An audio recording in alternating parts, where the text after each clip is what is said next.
Hello, good morning guys. तो मैं नहा धो के रेडी हो गई हूँ। और मैं इतनी सुबह सुबह क्यों रेडी हुई हूँ मैं आप लोगों को बताऊँगी आगे के ब्लॉग में। हम कहाँ जा रहे हैं तो बस आगे आगे देखते रहिए और बने रहिए मेरे ब्लॉग में। ब्लॉग स्टार्ट हो रहा है सुबह 8 बजे से। और मैं एकदम से तैयार हूँ, मेरी पैकिंग वैकिंग की सब कंप्लीट हो चुकी है। तो बस तो चलते हैं अब और दिखाते हैं आपको भी। ऐसे गुड न्यूज़ है। चलो गाइस, मिलते हैं फिर। तो मैं चल पड़ी थी स्टेशन की तरफ और दीदी लोग मुझे सी ऑफ कर रहे थे कि चलो जल्दी आना, अच्छे से जाना। अरे बाय बाय बोल रहे थे मुझे। और हम निकल चुके थे स्टेशन के लिए, तो भैया जा रहे थे मुझे छोड़ने के लिए। और आगे आप बने रहिए मेरे ब्लॉग में, मैं बताऊंगी मैं कहाँ जा रही हूँ।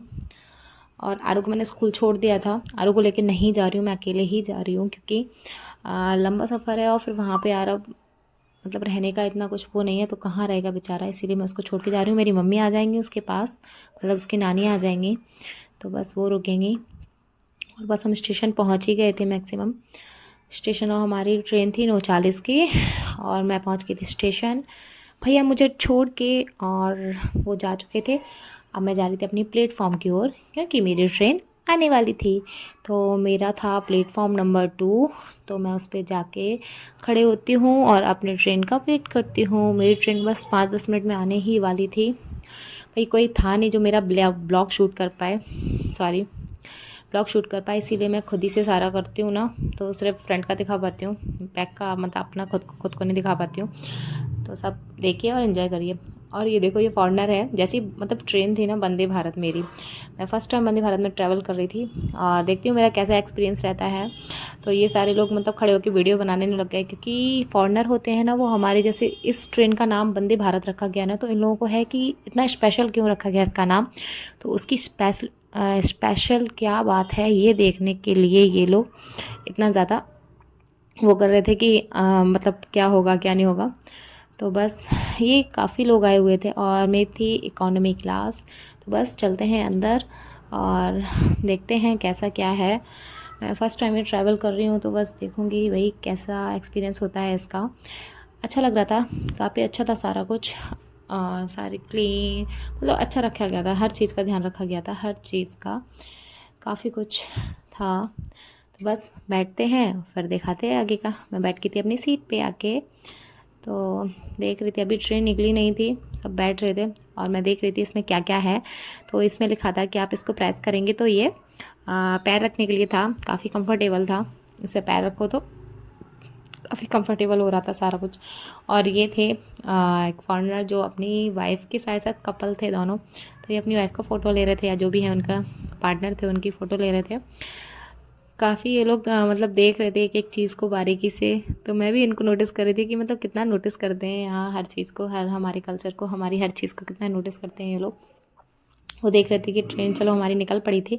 और ये 3-4 कपल थे, एक कपल नहीं था, काफ़ी लोग थे साथ में। एक ग्रुप आया था पूरा घूमने के लिए, विज़िट करने के लिए हमारे इंडिया को, जो ग्वालियर होके अभी जा रहा था। शायद दिल्ली जाएंगे ये लोग, दिल्ली जाएंगे। और मैं निकल पड़ी थी। एक्चुअली मेरी सीट विंडो वाली नहीं थी, बट विंडो वाली सीट खाली थी, कोई आया नहीं था। तो मैंने सोचा शायद आगरा से या कहीं आगे से चढ़ेंगे, तो मैं आराम से बैठ जाती हूँ, तब तक अपना रील्स वीडियो वगैरह शूट कर लेती हूँ क्योंकि विंडो सीट से यार सब कुछ अच्छा लगता है। तो बस फिर मैंने देखो कितना अच्छा है सामान, लगेज रखने के लिए काफ़ी स्पेस है, हम आराम से लगेज वगैरह अपना रख सकते हैं। वैसे तो ज़्यादा मैंने कैरी नहीं किया था, एक ही बैग था मेरा। तो बस और हम निकल पड़े थे। मैं पहुंचने वाली थी धौलपुर, शायद पहुंचने वाले थे। तो मेरा फ़ोन होने लगा था डिस्चार्ज और मैं बहुत कंफ्यूज थी क्योंकि मुझे स्विच बोर्ड नहीं मिल रहा था, मैं देख रही थी। और मैं धौलपुर पहुंच गई थी। मैंने कहा अगर फ़ोन स्विच ऑफ हो गया ना भाई, इतनी अच्छी ट्रेन है और मतलब अगर इसमें राजधानी है फिर भी इसमें अगर स्विच बोर्ड नहीं है ये कैसे हो सकता है। ये देखो एक दादी माँ बैठी थी, मैं इनको देख रही थी, मैं बोल रही थी मेरी दादी माँ भी इसी एज की है बट बेचारी सर से पल्ला नहीं हटाती हैं, अरे आराम से मतलब लोगों का कल्चर है यार। फिर मुझे मिल गया था स्विच बोर्ड, ये सीट के जहाँ पे हम अपना हैंड रखते हैं ना, वहाँ पे स्विच बोर्ड था यार, नीचे की साइड दिखा मुझे यार, तसल्ली हुई थोड़ा। सीरियसली यार मेरे को लगा कि स्विच बोर्ड है ही नहीं। तो बस मैं देख रही थी ये फॉरेनर्स सारे, पता है हम लोग फ़ोन देखते हैं, ये लोग फ़ोन बहुत कम यूज़ करते हैं। ये न्यूज़पेपर्स और आपस में बातें करना और देखना एक एक चीज़ को, ये करते हैं। और हमारा आ गया था खाना, हम आगरा निकल गए थे और मथुरा आने वाला था। इससे पहले हमारा ब्रेकफास्ट भी आया था, बट मैं सूप था तो मैं नहीं पीती हूँ, मुझे नहीं पसंद सूप। दाल थी, चावल थे, पनीर की सब्ज़ी थी, दही था, आलू की सब्ज़ी थी और काफ़ी कुछ था, पिकल था, रोटियां थी, चावल, सब कुछ था। और हैंड वॉश करने, मतलब हैंड आपको क्लीन करने के लिए काफ़ी कुछ दिया था। सॉल्ट वगैरह का पैकेट भी था, सारा ही कुछ दिया हुआ था। तो बस मैं खाना खाते खाते हम पहुंच गए थे मथुरा। मैं देख रही थी कि भाई हम पहुंच गए हैं अपने मथुरा के पेड़े। तो बताना भाई किस किस ने विजिट किया मथुरा का। तो ये देखो हम पहुंच गए थे वृंदावन। वृंदावन दूर से ही हमें शिव जी के दर्शन होने लगे थे। मैंने देखा शिव जी की प्रतिमा दिख रही थी, मैंने कहा यार शूट करती हूँ। इतना क्लियर नहीं हुआ है शूट, बट हम पहुंचने वाले थे वृंदावन स्टेशन। और ट्रेन क्योंकि नहीं रुकेगी हर जगह, इसका स्टॉपेज नहीं है, सिर्फ ग्वालियर से सीधा दिल्ली था इसका। तो ये कहीं भी नहीं, सिर्फ आगरा रुकेगी। आगरा और है ये, आगरा थोड़ी देर रुकेगी बस, और फिर सीधा जाके। एक्चुअली मेरे माइंड से निकल गया था कि ये खाना मतलब खाते हैं तो फिर ये टेबल निकालना होता है, लेकिन मेरे को याद ही नहीं था। तो मैंने तो खाना ऐसे ही खा लेते, लेकिन आगे से अगर आप लोग जाए ना तो प्लीज़ यहाँ से एक खाने का निकलता है। और हमारी आ गई थी आइसक्रीम, तो बस हम आइसक्रीम खाएंगे। और आइसक्रीम खाते खाते हम पहुँच गए थे दिल्ली, बहुत जल्दी पहुँच गए थे ना। हाँ जी, तो हम पहुँच गए थे दिल्ली।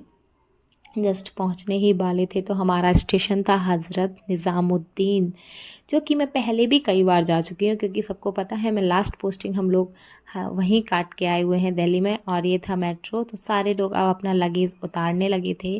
तो मैंने कहा थोड़ा सा शूट करती हूँ। स्टेशन आ गया था, मेरा क्या एक लगेज था, मैंने फटाक से उतार के मैं खड़ी हो गई थी। खड़ी क्या, मैं आराम से बैठी थी, मैंने कहा सब उतर जाएंगे फिर मैं आराम से उतर जाऊँगी। तो हमारा आ गया था स्टेशन, और ये देखो मैं स्टेशन पहुँच चुकी थी। उसके बाद मुझे जाना था मेट्रो स्टेशन। तो बस हमारा वॉकिंग डिस्टेंस पे था मेट्रो स्टेशन। मैं पहुंच गई थी मेट्रो स्टेशन फटाक से। तो चलो चलते हैं, आगे का सफ़र देखते हैं। तो हम पहुंच गए थे हज़रत निज़ामुद्दीन, और उसके आगे का सफ़र मतलब मैं कैसे करूंगी और कैसे चंडीगढ़ तक पहुंचूंगी, वो तो आपको नेक्स्ट ब्लॉग में देखने को मिलेगा। तो बने रहिए मेरे साथ और देखते रहिए मेरा ब्लॉग। और नेक्स्ट ब्लॉग ज़रूर देखना कि मैं कैसे आगे मैंने ट्रैवल किया अकेले। तो बने रहिए मेरे साथ मेरे ब्लॉग में, तब तक के लिए बाय बाय गाइस।